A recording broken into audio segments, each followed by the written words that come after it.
15 kilometro. Para sa tao, hindi sa negosyo. 15 kilometro.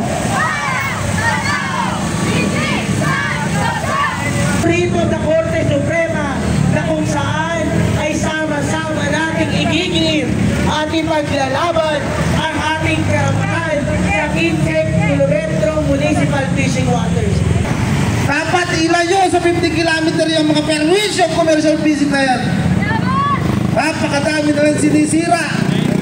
Ang 15 kilometro dyan nangingitlog ang mga isda. Dyan nagpapalaki bago sila pumasok sa kalautan ng dagat. Kaya laging iniingatan niya ng mga kumutan na mga isda. Kung commercial fishing, wala silang pakialam. Ano man ang masira sa karagatan, hindi nila iniintindi. Kung wala nang lumaki, para silang makapating sa karagatan. 15